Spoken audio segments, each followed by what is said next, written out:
So Graham, you have some interesting hobbies that keep you busy. Remember that as a child in New Zealand, I was brought up during the war, Right. okay? Yeah. We were in an isolated area.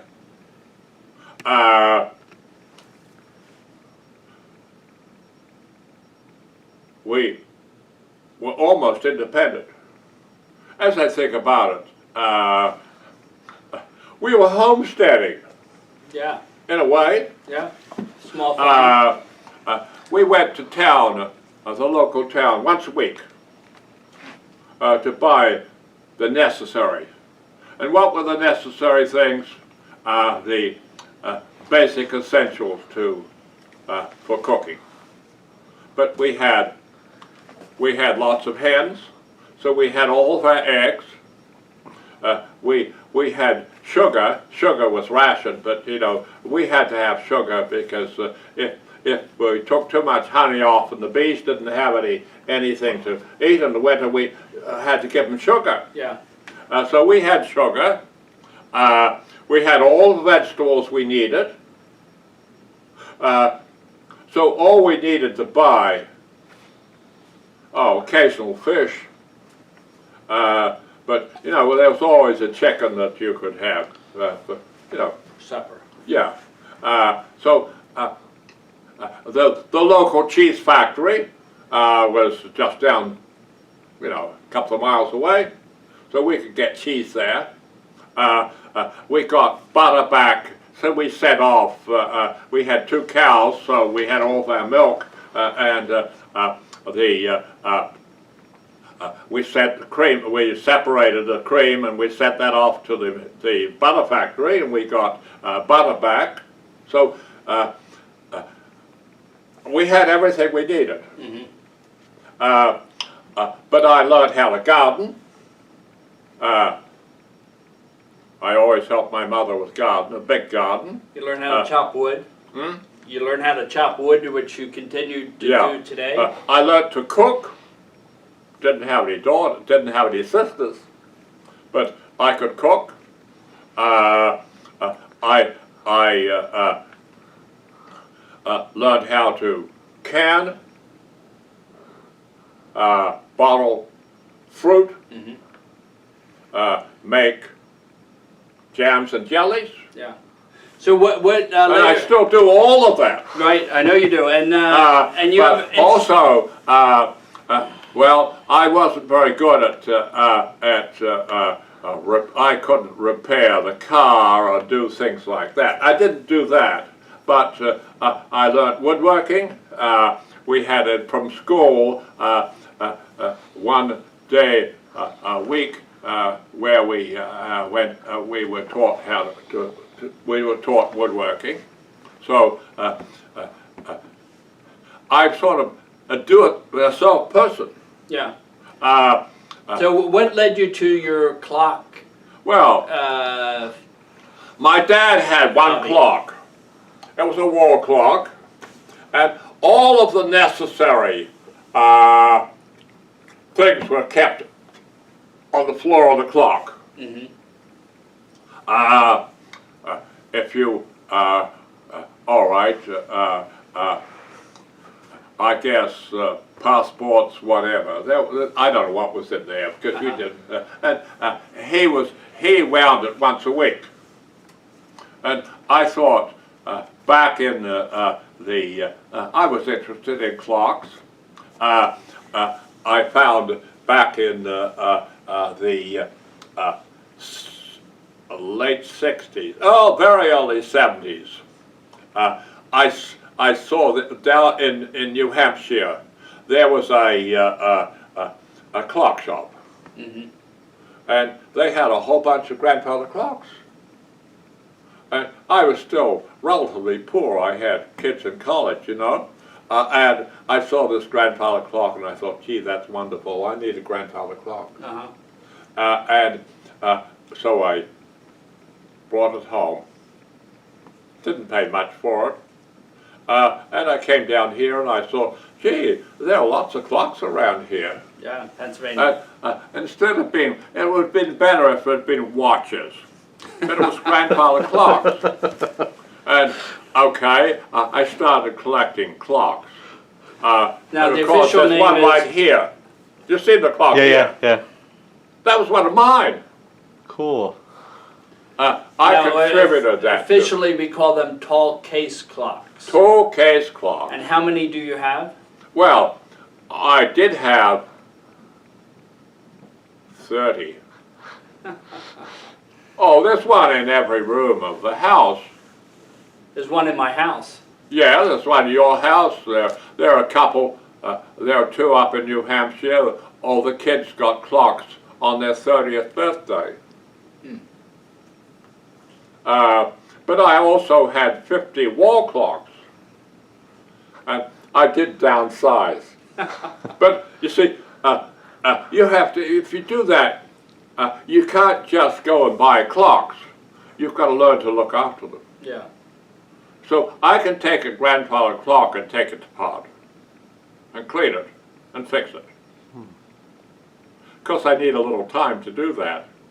But you have to buy books. Mm-hmm. And I have books. Some of them are history of clocks. Right, and you got very interested in longitude, the measurement of longitude. Right. And longitude obviously was defined by clocks. So I have clocks that go back to the late 1600s. Oh.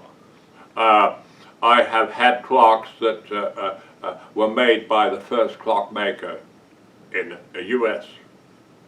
I have one in my living room was made by the second clockmaker in the U.S. Peter Stretch. In fact, I have two of his clocks. I've sold two of his clocks. And I have one of Peter Stretch's clocks that predated the grandfather clocks.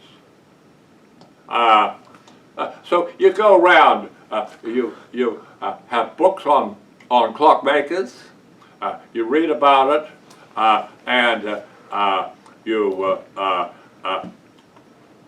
learn how to look after them. Okay, and you go to an or you see that there's a clock being sold at an auction up in New Hampshire somewhere, or in York, or whatever, and you go to auctions, and you see in auctions some nice other things.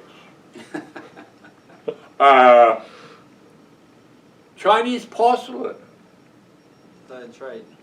I collect Chinese porcelain. I did. I have a lot of Chinese porcelain. Of course, there's a history attached to that, too. Because Chinese porcelain, in the sailing ship days, sailing ships would go from, the Dutch ones would go around the Horn and would go around Africa and to the Orient, and these were Chinese, these were Dutch galleons, and they would bring back to Europe porcelain and other things. But even British, all right, they would sail from here, and what did they want from China? They wanted silk and tea, right?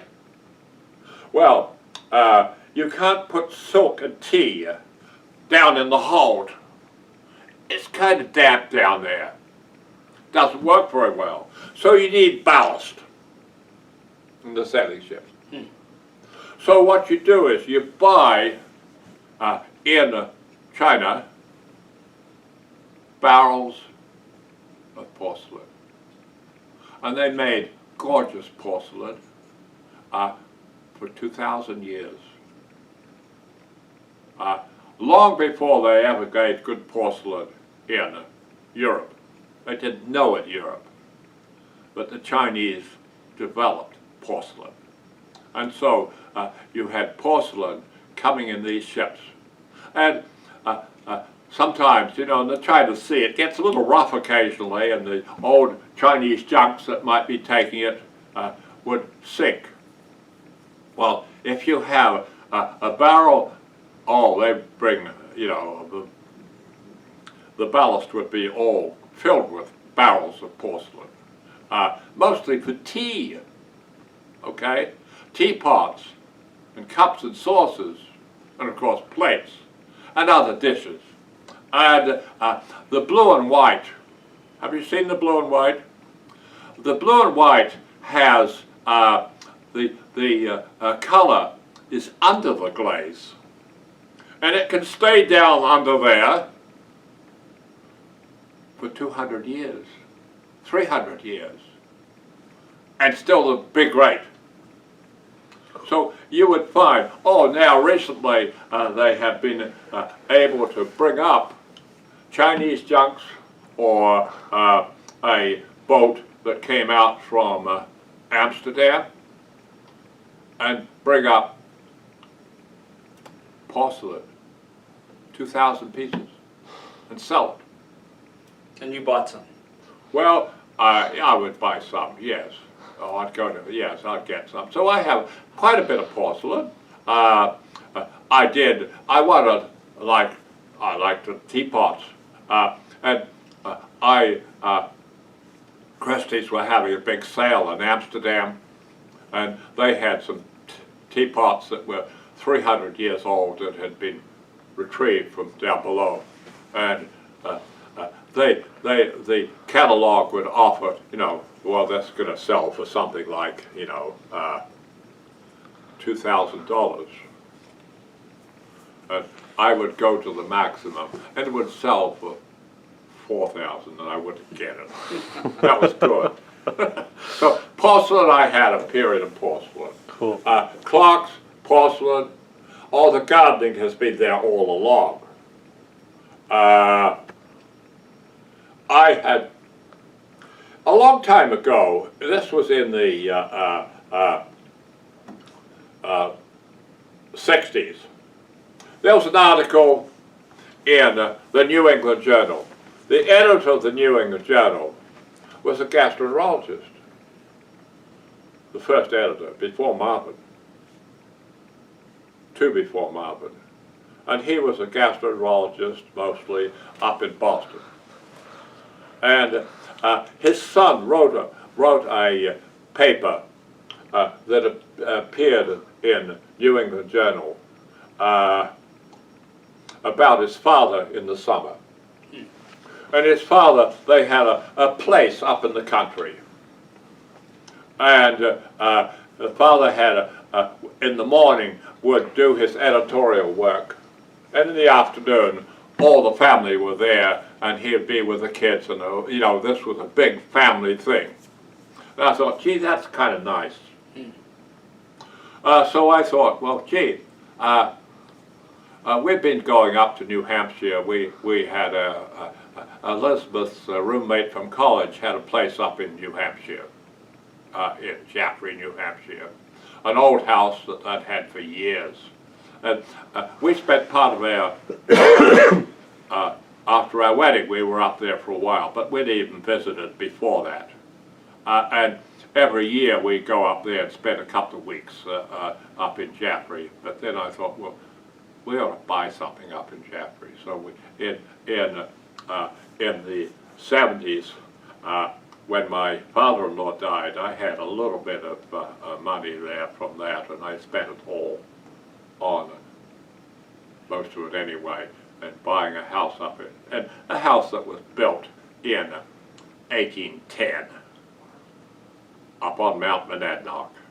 And so we have that with 20 acres of land that's now grown into, that used to be obviously farm, and now has got trees on it mostly, and there you come across a stone wall. So that's where we have spent our summers. Elizabeth would go up for the summer with the dog, and I would, after grand rounds on Thursday, I would drive up to New Hampshire, 400 miles, and come back on Sunday to be Now, it's a problem driving up there. Sure. So I don't know what we're going to do with this house. So yeah, I've had things to do.